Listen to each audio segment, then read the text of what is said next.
ouvir a tua voz, em nome de Jesus, amém. Obrigado, amado. Só um pouquinho aqui, rapidinho.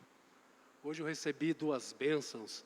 A primeira é pregando a palavra, né? E hoje também é meu aniversário. Que bênção de Deus, né? Então, Orando, né? Vamos estar orando por ele. Quantos aninhos? 30 aí? não sabe nem brincar, né? Vamos orar.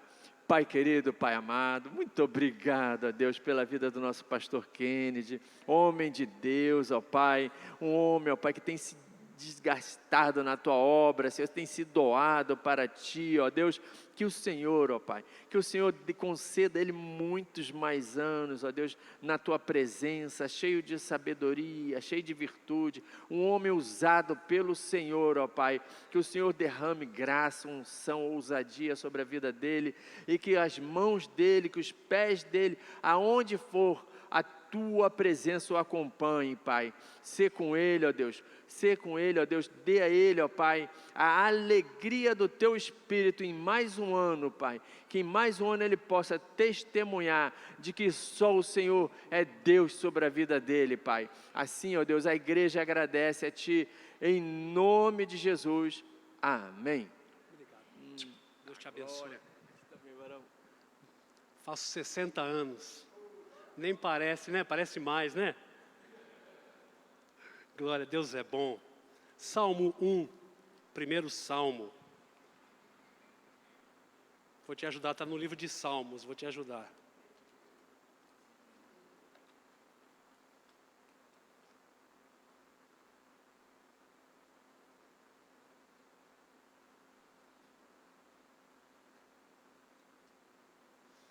É interessante porque essa coletânea de poemas, creio que é o livro mais conhecido do mundo, porque Salmos, em hebraico, Terrilim, significa louvores, psalmó em grego, significa cânticos. Então, os salmos nada mais são que poemas cantados. Quando nós vemos músicas e poemas em português, nós vemos a preocupação de rimar, né? Chão com pão, mel com fel. Interessante que Salmos não tem preocupação de rimar palavras, rima ideias, pensamentos. E qual é a finalidade do livro de Salmos? É expressar a vontade de Deus para comigo e contigo. Nos ensinar a caminhar segundo não o que queremos, mas segundo o que Deus tem para mim e para você. Para que nos tornemos pessoas melhores, cristãos melhores, profissionais e familiares melhores. Por isso que o livro de Salmos é interessante. Não vou me aprofundar em detalhes técnicos, porque a ideia não é dar sono em você. É trazer você para pensar sobre o que os Salmos trazem para a sua vida. Eles nos mostram alegrias, momentos de arrependimento, momentos de pensar, momentos muitas vezes de recuar de atos, nos mostra o fim de todo homem. E o mais interessante é que quando eu olho para o Salmo 1, ele me mostra algo que pelo menos eu observo nele, que nenhum outro dos 150 salmos poderia ser o Salmo 1. Mas por qual motivo, pastor? Porque o Salmo 1, ele trata de uma coisa muito interessante, trata da primazia da palavra de Deus. Ele já começa mostrando para o judeu e para nós que não somos judeus, a importância da palavra inerrante de Deus. O quanto ela pode moldar, mudar, transformar a sua vida ou condenar você a uma eternidade de sofrimento. O Salmo 1, ele é gigantesco. Tão pouco, 6 versículos, mas é de uma profundidade tal. Aliás, os Salmos nos mostram grande profundidade no conhecimento de Deus revelado ao povo do Senhor. Você quer que Deus fale com você? Leia Salmos.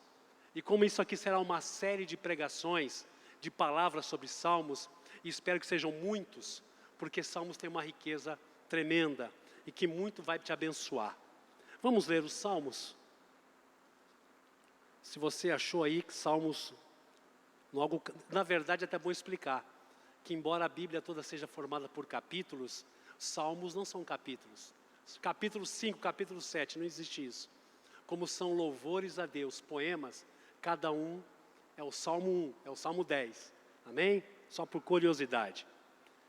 Bem-aventurado o homem que não anda no conselho dos ímpios, não se detém no caminho dos pecadores, nem se assenta na roda dos escarnecedores. Antes, o seu prazer está na lei do Senhor, e na sua lei medita, de dia e de noite. Ele é como a árvore plantada junto à corrente de águas, que no devido tempo dá o seu fruto, e cuja folhagem não murcha, e tudo quanto ele faz será bem-sucedido. Os ímpios não são assim, são, porém, como a palha que o vento dispersa.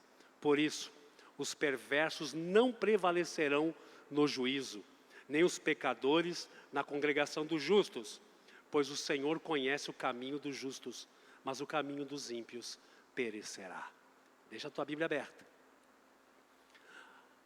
Este salmo mostra para nós, em primeiro momento, 3 situações da vida de um ser humano. Eu vejo aqui 3 focos curiosos para a nossa vida, que é mostrada por Salmos. Primeira coisa que nos mostra, é como já citei no começo, a primazia, o primeiro lugar da palavra de Deus. Segundo lugar, ele nos mostra como é a vida daquele que teme a Deus e daquele que não teme a Deus. Em terceiro lugar, ele nos mostra o fim de todo homem. É interessante falar sobre fim, eu quero começar pelo fim, que lá para março deste ano, alguns devem ter conhecido aqui, o pastor Aurélio, ou alguns chamavam de apóstolo Aurélio, que era ali de Coqueiral de Itaparica, um homem de Deus. E um amigo meu me contava, um amigo que foi no enterro, ele morreu, me contava do momento do velório, que foi algo muito bonito, momento de pedir perdão, de pessoas se reconciliando. E foi um grande grupo para o cemitério enterrar o amado pastor. Até aí parece algo muito normal, e é normal. Só que ele me falou uma coisa que me chamou a atenção. Ele disse o seguinte: o pastor Aurélio foi enterrado. Aqui jaz Aurélio, tal nome, com 77 anos. Do outro lado havia um túmulo de uma criança que morreu com menos de um mês. 77, menos de um mês de vida. Nós descobrimos com isso que o meu e seu final é muito certo. Todos acabaremos um dia embaixo da terra. Um dia nós morreremos. Mas o problema não é a morte que tem que nos assustar, porque nós temos Cristo. Mas é os que não têm Cristo. Para onde irão? O que eles se assemelham? A palavra do Senhor no Salmo, pode deixar que eu leio para você, confie que estou lendo a Bíblia. Salmo 119, 59 diz: considero os meus caminhos e volto os meus passos para os teus testemunhos. Há um caminho de vida e um caminho de morte. Preciso beber de uma fonte, a palavra. Precisamos observar tudo isso. Que quando eu considero o meu caminho, quando eu considero o meu andar, eu preciso aprender a refletir como tem sido a minha vida. Nós todo mês fazemos a ceia. E o pastor fala uma frase que para nós tem que ser muito perceptível. Quando diz assim: julgue-se um homem a si mesmo. Observe como você anda, como você é. E eu acho curioso que essa palavra no grego, tokmazetô, ela tem um peso interessante, que é uma ideia de examinar-se com profundidade. Um dos exemplos que é dado sobre isso é como que quando alguém faz, hoje em dia é difícil de fazer, né? Só um cuteleiro faria isso. É quando se constrói fabrica uma espada. Como eu sei que essa espada funciona? Eu tenho que testar, né? Espero que não seja ninguém, mas eu preciso testar se ela funciona. Se ela é boa de corte, se ela é firme. E essa ideia do examinar, é eu olhar para dentro de mim, olhar para mim e ver em mim quem realmente eu sou. Quando eu faço isso, é algo que me leva lá na profundidade de entender o que é o Salmo 1. É aprofundar em mim para ver como tem sido a minha vida. E como começa esse Salmo? Vamos para ele. Já começa falando uma coisa muito linda. Bem-aventurado. Sabe o que é um bem-aventurado? É alguém que é muito feliz. Alguém que tem vivido uma vida prática de felicidade. Nós sabemos muito bem que dinheiro não traz felicidade. Ele traz conforto. Traz algumas comodidades, mas não traz felicidade. A felicidade que a Bíblia cita, da bem-aventurança, é aquela pessoa que descobre em Deus a felicidade. Há pessoas que querem casar para serem felizes. Eu te dou um conselho, não case nunca, porque você vai fazer alguém infeliz. Quem pensa em casar e ser feliz, vai trazer tragédia para a vida de alguém. A bem-aventurança que vem de Deus, são os ensinamentos, o operar do Espírito de Deus, que vai mostrar para mim o caminho a seguir. E quando eu entendo este caminho, eu me torno bem-aventurado, porque eu